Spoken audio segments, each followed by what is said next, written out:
Hi, my name is Dominic Tamaro, and I'm the Vice Chair for Education at the Warren Alpert Medical School at Brown University. For over 30 years, I was the Internal Medicine Residency Director, and for many years, residents would come in and ask me for financial advice, and that really was the genesis of why we put this curriculum together. Hi, my name is Pete Heckman. I'm a financial planner for physicians and have been for 20 years. I'm also the founder and managing partner of Residency to Retirement Wealth, which is a full-service planning firm for medical professionals. My name is Chris Weber. I'm also one of the founders, managing partners for Archer Wealth or Residency Retirement Wealth.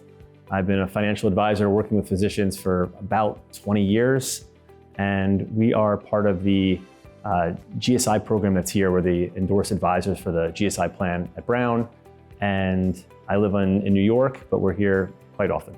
Thank you for visiting the financial literacy curriculum that we've put together here at Brown. This is going to be a very focused video describing something called GSI as a type of disability insurance available to the GME world for residents and fellows. We're back, and I'll turn it over to you guys to describe, first of all, what GSI stands for and how it could potentially be of benefit to our trainees. As we mentioned in the previous video, there's only 5 companies to choose for disability insurance. And there used to be quite a few more. It's very hard to get, and if you have any health history of any sort, accessing coverage through a conventional channel can be problematic. So GSI plans stand for Guaranteed Standard Issue, and it's a mechanism by which residents at specific institutions can access own occupation disability coverage without having to consent to any medical questions to get it. So it's kind of an ancillary benefit associated with an institution. And Brown has a GSI. So Brown, about 2 years ago, through the GME, we offers a GSI plan at this hospital with a company called Guardian. Guardian is part of the Big Five, and by many is considered to be the most comprehensive plan for a physician. It has specialty language, if you have a specialist, and it's a way for you to get coverage, as Pete mentioned, without having to answer a single medical question. So it's really gonna be for those clients that say, I have some medical history. And it may be really minor. Maybe it's minor as I see a therapist and I do talk therapy, which just means if you applied with regular underwriting, they may not cover you for anything outside of anything within the DSM Manual 5. So stress, anxiety, depression, drug abuse, alcohol abuse, even some burnout concerns. If you're already seeing a therapist, they're just not gonna cover you. Any insurance company is gonna look and say, it's a little risky, we don't wanna offer that. That's all 5 of them. But with the GSI plan, you'll still get some coverage. You'll get a 24-month mental nervous coverage for that, meaning you buy this plan, and let's say, even though you have a history of that, and it could be as little as talk therapy, it could be as serious, you're on multiple medications for anxiety and depression, or any of those types of things, they will still give you coverage. So you get the plan, 3 years later, you have depression. And now you're having a hard time working, you go to a physician, you go to a psychiatrist, a psychologist, they say, take some time off work. You're out for 12 months. This GSI plan will actually pay you a benefit for 12 months. When you go back to work, you'll still have 12 months left to use if you ever need it all the way until age 65. So I think that's one really good example, but there's a lot, like anything out there that may be preventing you from getting a good plan or just something that's not going to be covered, this GSI plan will actually cover it. If you have a surgery on a part of your body, the GSI plan will cover it. If you're currently pregnant, for a lot of our clients are pregnant, they're having children, and they'll say, I want to buy disability insurance. If we apply with any of the Big 5 companies, they're not going to cover that pregnancy. They're going to hold off until there's a normal vaginal delivery, and at that point they'll be able to get coverage. If there's a C-section involved, they may not offer for the next pregnancy. So I think the GSI plan, you could be currently pregnant and the GSI plan will still give you coverage. And if there is a complication in that pregnancy, that plan will pay. And the plans have the same provisions for the most part as a fully underwritten plan. The biggest thing for residents, as we mentioned previously, is that you want to get a small plan now, and you want to know with certainty that as an attending, you can scale the plan up. The GSI plan allows you to do that. It has partial benefits provision, so if you're partially disabled but not fully out, it'll pay a claim. It has an inflation hedge. It has a couple of optional riders. It has a catastrophic rider, a student loan protection rider if you're carrying large student loan debt that you're worried about. It also has the own occupation specialty language that every physician should have.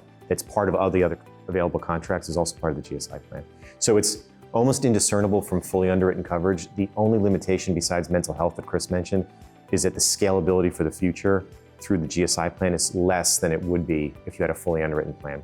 So you start with a GSI plan of say $4,000 or $5,000 a month, which is a pretty common number to start with. You would know with certainty as an attending, you can scale that benefit as high as $15,000. So the GSI plans are tied to a sponsoring institution of training programs. Are these common? It can be. Some are endorsed by institutions, like the one at Brown.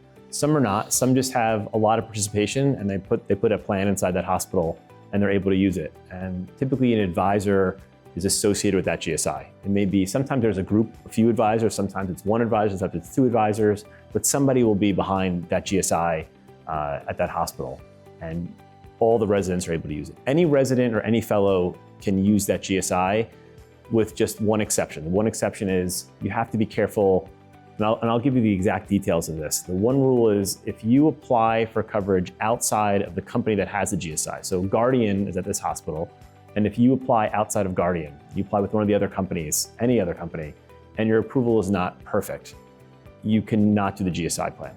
The only way around that is if you are in your first 9 months of training and you apply for coverage, you could even be denied in the first 9 months. It's almost like you get a do-over in that example, and they'll let you, anytime outside of that 9 months, you can't. But within that 9 months, you could even be denied and you could still do the GSI. But if you're in month 10 and you apply to a company and the approval's not perfect, you can't do the GSI. We're in a period of time where there has been sort of a preponderance of GSI plans popping up. So I think right now there's probably close to 180 institutions that have them nationwide. 4 years ago, there were very few, and they were with other companies. It was a very limited field. So, Chris and I have been doing presentations at Brown for about 15 years now. And if we were speaking with somebody 3 or 4 years ago, and they said, I'd really like to get disability insurance, and they tell us about their health history, there was no GSI then, so there's no recourse for them. And the exposure was so massive. So I think the good thing for the trainees to know is that when a GSI is available at your institution, that's not a forever thing. It's something that's in existence, usually for a finite period of time. Historically, Brown has had no GSI. This is the first one that's popped up. You want to make sure that you if you have health history, it's very important that you access a GSI where and when you find it, because schools, they're subject to cancellation by the insurance company at any time. One of the big things with the insurance companies is we need to know that this plan is being positively received, that people are actually enrolling in it. So nationwide, they're constantly stress testing the different GSI plans that they're offering. And if ones aren't performing, they'll drop the plan and they'll pull it from that institution.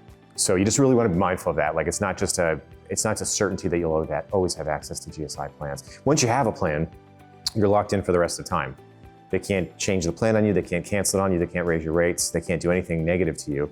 But if they take it away from your institution, you're still immune. There's no changes once you've locked in the coverage. It's just that new residents might not have access to the GSI once it's removed from that institution. So an individual GSI program is assigned to or works through a specific advisor. Often, yes. Are those advisors always local? No, they're often not. So a lot of advisors will not be local. They will typically have good traction at that institution, meaning they'll be working with a good amount of residents and fellows and even attendings at that institution. That's one thing you'll find. I think of working with an advisor as someone I can go see. Is there any risk if I have an advisor for, say, this particular role or any financial advisor, if that person is geographically distant from where I am? The only time that's an issue if it's a personal preference. In my 20 years, I've had 1 or 2 clients that have said, I want to be able to go down the street and have a conversation face to face. If that's not your personal predilection, you certainly could work with an advisor that has sort of a national reach. Chris and I are licensed in all 50 states. The reality of it is, we work with a lot of the residents at Brown. A lot of them actually stay in Providence because it's such a nice place, but a lot of them go elsewhere too. So they end up all over the country, and our goal is to work with them wherever they are, absent of them wanting to work with a local provider, but it's very seldom the case that that's something that people are interested in. A lot of clients will be here for residency and they'll say, I love it here. I may even stay here for fellowship, but home is California, home is Texas, home is somewhere else. And yeah, with today's technology, it's amazing. A lot of clients, we offer Zoom, but a lot of clients just want to do phone calls. We have Zoom calls are great. I think anything that gets us in front of clients is wonderful, but I think it's really, really common now where you'll have an advisor working with a client, and that client could be anywhere in the country or really anywhere in the world. A lot of people may even leave the country and want to practice outside the country. So are GSI policies available to people outside of the residency training program, or is this unique to graduate medical education? At this institution, it's just for residents and fellows. And that's pretty much the rule nationwide. I don't know of any attending GSIs. Yeah, I don't want to say that they don't exist, but I'm not aware of any. The fact that you're not aware of any, then I think it's reasonable to say that, well, it's an opportunity for residents that they should at least assess it and consider it if they're looking to do a disability program. Yes. Because it's something that will likely not be available outside of the GME environment. Training is the perfect environment to get your coverage because you'll never be younger than you are now. You'll never get a larger discount than a discount that's associated with a training program. And every GSI that I'm aware of is associated with a training program too. So there's almost no reason not to act while you're still in training. And you can design a plan to make it extremely inexpensive because residents are not walking around with a preponderance of cash in their pocket. It's really inexpensive, but still have the provisions to scale it up in the future and lock in all of the discounts and potentially a GSI plan too.